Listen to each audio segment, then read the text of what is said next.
The Democrats are scrambling after a chaotic week of more Joe Biden gaffes, mumbles and stumbles. The mayhem was made worse when Joe Biden split from some in the Democratic ranks and continues to refuse to step aside, deluded by his own cognitive decline.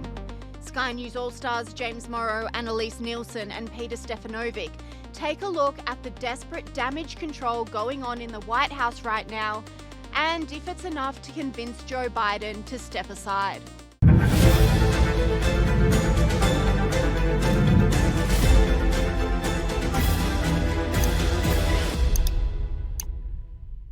Only months out from the US presidential election, the Democrats are in shambles following a string of disastrous public performances by Joe Biden.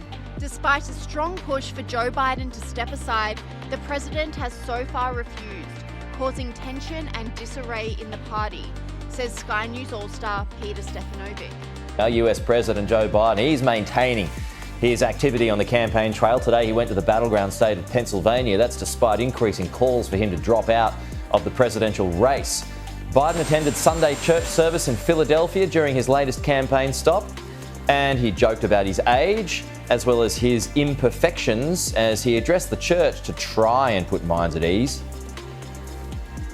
You know, I've been doing this a long time, and I, honest to God, have never been more optimistic about America's future if we stick together. I really mean it. Here's what else I've learned, and many of you have learned. You walk your faith as well. We're all imperfect beings. Yeah, well, we are, but our prayer's going to be enough. Let's go to our US analyst, Michael Ware. What are your thoughts on that? We've got a bit to catch up on here, Michael. So, yeah, he's gone to church. Will it be enough?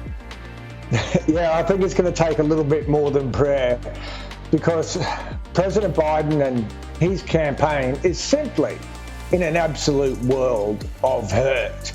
And we've even seen just this weekend about half a dozen congressmen and congresswomen from his party come out and say he should either step down or he should seriously start thinking about it.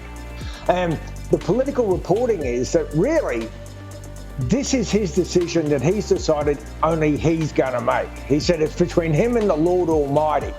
The pundits say the First Lady, Jill Biden, may be the only person who really has his ear. Joe Biden is refusing to stop campaigning, sitting down for an interview with ABC News host George Stephanopoulos over the weekend, where he assured voters he's fit and healthy.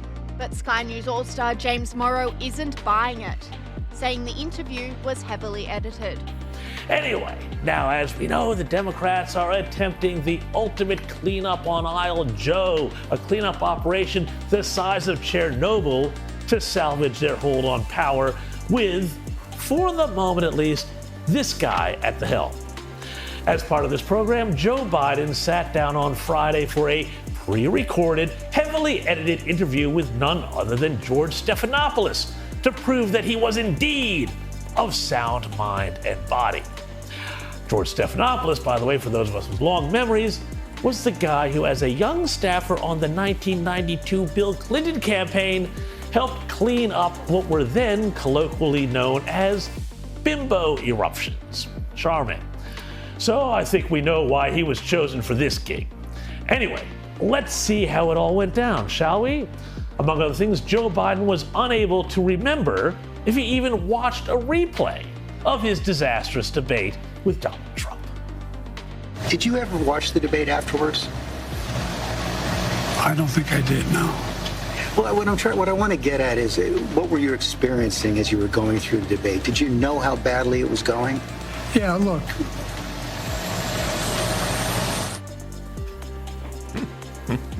And he declared that he was otherwise fine. The slack-jawed, glassy-eyed performance was just the result of a cold and bad preparation. You and your team have said you had a bad night, but your friend Nancy Pelosi actually framed the question that I think is on the minds of millions of Americans. Was this a bad episode or the sign of a more serious condition? It was a bad episode. No indication of any serious condition. I was exhausted. I didn't listen to my instincts. exactly sounding so great and vigorous there because otherwise, well, his performance in office has been so good he was able to brag to George Stephanopoulos about his foreign policy prowess. And the question on so many people's minds right now is, can you serve effectively for the next 4 years? George, I'm the guy that put NATO together, the future. No one thought I could expand it. I'm the guy that shut Putin down. No one thought could happen. What? And again with the creepy whisper. Sorry, sir. You said you shut Putin down? Didn't Putin invade Ukraine and tie himself even more closely with China on your watch? To say nothing of the dumpster fire in the Middle East caused by your fecklessness? Seriously, what planet is this guy on? But anyway, Biden did press on and said he's drawing the big crowds that prove he's going to get over the line. What's your plan to turn the campaign around? You saw it today. How many people did you draw crowds like I drew today? You find me any more enthusiastic than today? Huh? I mean, I don't think you want to play the crowd game. Donald Trump can draw big crowds. Well, ain't that the truth? And this was, in fact, the size of Biden's big crowd at a campaign rally in Wisconsin earlier in the day. I swear, look at it. It looks like the Madison chapter of Friends of the ABC. Sky News All-Star Annalise Nielsen agrees, saying the interview did nothing to quash the concerns of the party or voters. House Democrats are holding emergency talks in Washington, D.C. to discuss the viability of Joe Biden's candidacy. The president attended a church service today as his campaign works to quell concerns he's not physically fit enough to serve another 4 years. Seems that sit-down interview hasn't done much. Let's go to our Washington correspondent Annalise Nielsen for more. Now, Annalise, Joe Biden insisting he's still staying in the race. And look, they're putting up a good fight. There's a lot of events on Joe Biden's calendar over the next few days. And this week we also have the NATO summit in Washington, D.C. So they're hoping to ride the storm out. But this is the Sunday before another congressional week. And so we are going to have House members and senators in the Capitol, and they're going to have to answer questions when reporters ask if they think Joe Biden should run again. Now, there's been a phone call with some senior Democrat leaders in the House of Representatives today. There's information leaking out of that meeting that at least 4 people on the call have said Joe Biden does need to step aside, and they've voiced their support for Kamala Harris taking over. It takes a lot more, of course, to have a presidential candidate step aside at this point in the race when they're the incumbent nonetheless. And Joe Biden has been out trying to put his case to the public. And in another blow, it's now been revealed that the White House gave the anchor of Biden's first post-debate interview a list of questions to ask the president in an effort to mitigate any risk of gaffes. However, this has backfired on them, as the anchor has now been fired for compromising journalistic integrity, with the story blowing up in the media and giving Joe Biden and the Democrats unwelcome bad publicity yet again. One interesting bit of information that's come out today is the first interview that was landed by a journalist from the Biden administration after Joe Biden's disastrous debate performance was with a radio station, a Black-owned radio station. The anchor has admitted that the White House gave the list of questions that they were allowed to ask and weren't allowed to waver off of. And the radio station in question, Word, has now parted ways with that anchor because they said it didn't meet the standards of journalism that they hold themselves out to as an independent radio station. This shows just how tightly controlled Joe Biden is, even after that fairly uninspiring sit-down interview with George Stephanopoulos, which didn't make the position any worse, but certainly didn't turn any minds in the positive direction either. So what we're seeing is these highly scripted moments from Joe Biden as he's out in the campaign.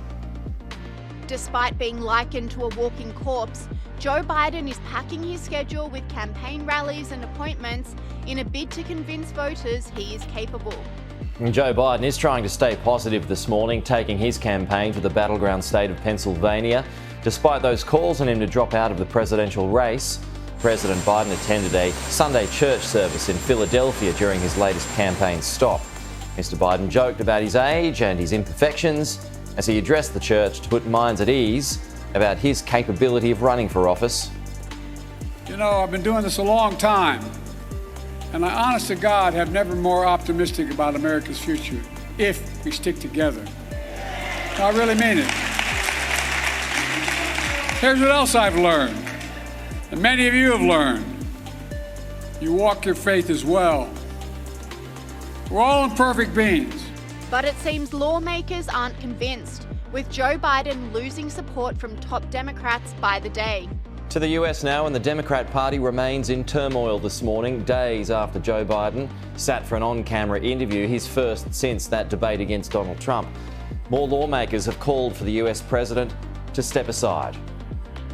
This morning, crisis in the Democratic Party deepens. Now a fifth Democratic lawmaker calling for President Biden to drop out of the race. Congresswoman Angie Craig from Minnesota saying, "I do not believe that the president can effectively campaign and win against Donald Trump." More lawmakers could soon join the chorus.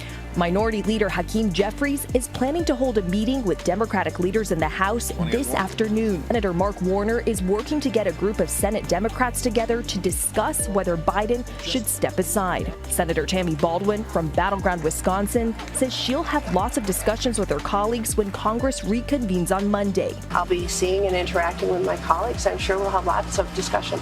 Even rusted on mega donors and lifelong Democrat voters say it's time for a change.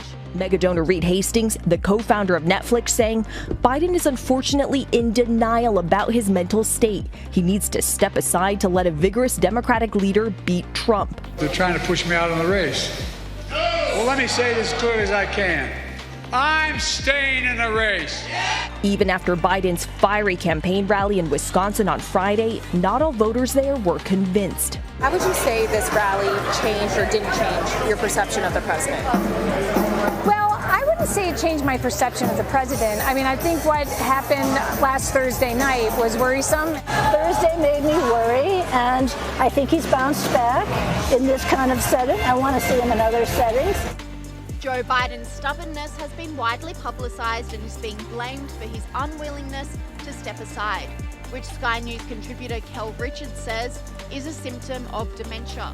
When the brain is gone, there is nothing left except stubborn willpower. Yeah. What you're looking at is a man who contains nothing but stubborn willpower. He's not going to give it up. It's Biden who decides, and he's got this stubborn willpower, and he will not give up. But Hudson Institute senior fellow Michael Doran says even if the Democrats no longer want Joe Biden, the process of replacing him would be damaging to the party. But it isn't the classic case of an immovable object meeting an irresistible force. As long as Biden himself won't step aside, they're really stuck with him. The process of moving him out is going to be so damaging to the party and so difficult and probably really impossible to do that I think they're going to just try to rally around, as we're seeing.